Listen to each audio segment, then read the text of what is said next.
Scenic Hotel Group, a place to stay no matter your staycation. From the Legacy Collection for those special occasions, to Heartland Hotels, with room for the whole whānau. Find your place to stay at scenichotelgroup.co.nz. Let's get to James McOnie from The Crowd Goes Wild, the Football Fix and other wonderful Sky Sport productions. How are you, mate? Oh, cheers, mate. Yeah, the Football Fix. That's right. Wednesday nights. It's moving to 7 o'clock, so please tune in. We've been putting a lot of effort into that. Piney, Goran Paladin is the host, doing bloody well. And a sort of revolving cast of guests. Jacob Spoonley, you can't keep him away from television for long. Yes, I know. Beats the door down. Yeah.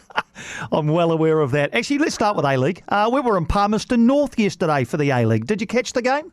I did see that. I was excited about a 3 o'clock kickoff in Palmy. I wasn't excited to see how cruddy the pitch was. It was just not up to standard, but okay, there's you can't really help that once it's happened. It's all go.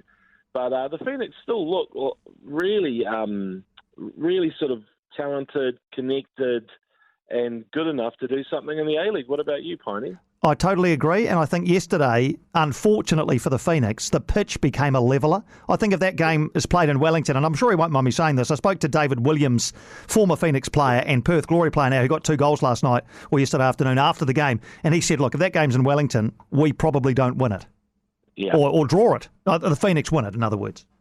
Yeah, that's right. I mean, in the end, man of the match was actually the crossbar yes. for the Phoenix. 2 great saves.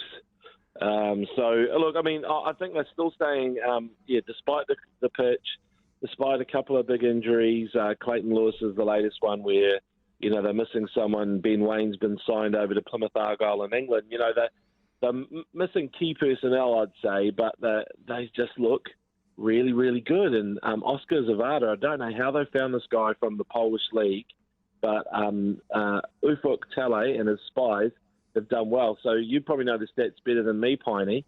But was it 6 goals in as many games, or 7 from 6, I think? Yeah, six from 7, and 7 total now. He scored in the last 4. Yeah, and that's the crazy thing is that he didn't have a great goal-scoring record at really any of his previous clubs. And yet, as you say, Ufuk Talay and his Spies worked out that here's a guy who can score us maybe a dozen goals in an A-League season.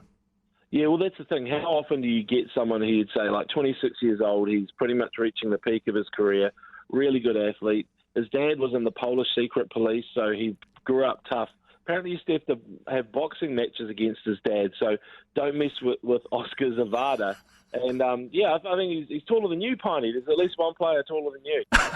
Indeed he is, and he's got a much greater social media presence as well. In fact, I think he's got his own camera crew that follow him around. Yeah, he's invested in that, which is amazing. So someone in Wellington is getting some residual work from the Oscar Zavada Productions, and it's impressive, really. He embraces it. He's like, okay, I'm a public figure. This is what they do. So dream it, build it, and they will come. I think that's the one I'm looking for, the Field of Dreams of Oscar Zavada. All right. Aussie Open tonight, or the final match in the Australian Tennis Open tonight, Djokovic v Tsitsipas. Any chance the Greek Stefanos Tsitsipas wins this or not? I think it's just going to be a Djokovic win, a victory. It's not so much that Tsitsipas isn't worthy. I think he will win a Grand Slam at some point, and they're beautiful one-handed backhand, so it's almost like playing a little Federer clone for Djokovic, but it's just the fact that beating Djokovic just seems so difficult, and I still, even though he stumbled in a couple of these games in the Aussie Open, he just seems too dominant at the business end. And remember, there was one final, the longest of all time, against Nadal, where it actually felt like Nadal had won at the end, and he even delivered a speech where everyone was cheering him like he was the victor, and of course he'd lost, because you just can't get past Djokovic that easily, especially not in Melbourne. Yeah, and nobody has even got close to him in this tournament. I think I said it on the show yesterday. I've watched, a few of his games and thought, he might, this guy, Rublev might give him a game. De Minaur might give him a game. Dimitrov might give him a game. None of them have. He's been incredible.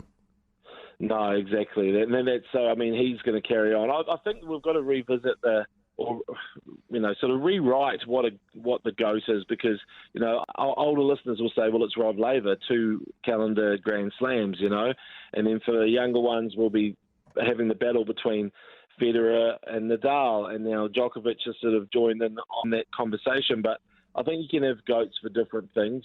Some people now, to be considered the greatest of all time, or greatness is just there's longevity greatness as well, just somebody who stays for forever and ever and becomes, a Jimmy Anderson. Let's put him in the mix there. I don't want to pick on him. The English cricketer. He's the GOAT, but it's only because he's playing till he's 40. He's definitely not the best English bowler that's ever been. Yeah, it's just a greater volume of work, isn't it? But yeah. I get what you're saying. Quick word on the rugby tackle height. What's going on here, and how's this going to end up? Hopefully it's gonna end up with someone intervening who's in a position of power. I mean, Piney, I know you're a really powerful man on News Rugby, and people listen to you around Wellington and in football circles, but it's going to take someone with more clout than you or I, Piney, to actually just say, this is madness. Sonny Bill has actually come in and said, look, the most concussed I've ever been is from going low, got a knee to the head or a hip bone to the head against the Wallabies.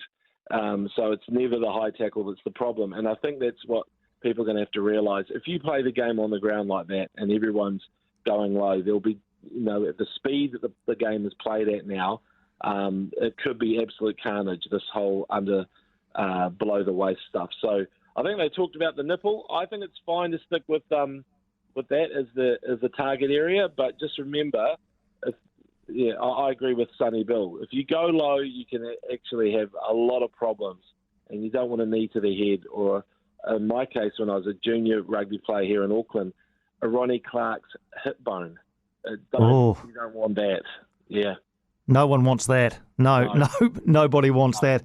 Are you okay weather-wise? Everything okay at your place? The garage flooded here at Te Atatū Peninsula, and my electric water pump sort of failed at some point. Maybe it was because of the deluge or got a knock.